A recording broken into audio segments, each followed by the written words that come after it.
দিন কয়েক ধরে আসানসোলের কল্যাণেশ্বরী মন্দিরে নেই পানীয় জল। জলের দাবিতে অবশেষে পথ অবরোধ করে বিক্ষোভে সামিল হলেন মন্দিরের পুরোহিত থেকে শুরু করে স্থানীয় ব্যবসায়ীরা। সোমবার সকালে তেন্দুয়া বরাকর রাস্তার ওপর কল্যাণেশ্বরী মন্দিরের সামনের রাস্তায় পথ অবরোধ করে বিক্ষোভ দেখানো হয়।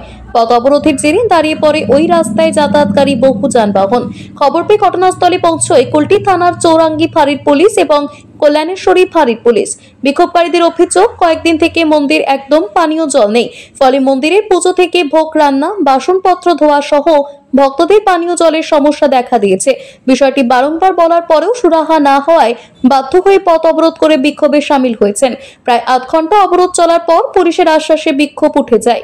অনেকদিন ধরে কষ্ট পাচ্ছি, মন্দিরে আমাদের একদম জল নেই, সামনেই ডিবিসি পিএইচি, এত জলের কষ্ট, মাকে স্নান করা হয় না, মায়ের মন্দিরের কোনো ভোগের জন্য আমাদের অনেক দূর থেকে জল আনতে হয়।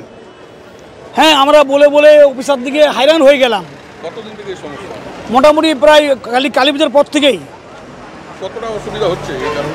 মানে জল একদম নেই, খাবার জল নেই, অনেক যাত্রী আসছে, ওদের জলের জন্য হাহাকার করছে বাচ্চারা।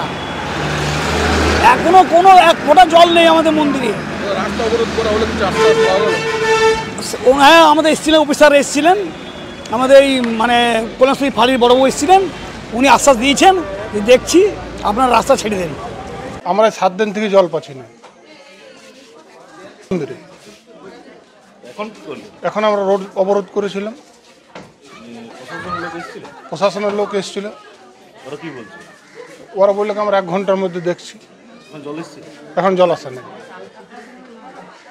আসানসোল থেকে সৌম্য গাঙ্গুলির রিপোর্ট, টিভি নিউজ 10। সুলভে সঠিক চিকিৎসার একমাত্র প্রতিষ্ঠান বিবেকানন্দ হসপিটাল। 24 ঘন্টা emergency service, blood bank, trauma care. আপনাদের সেবায় আমরা তৎপর।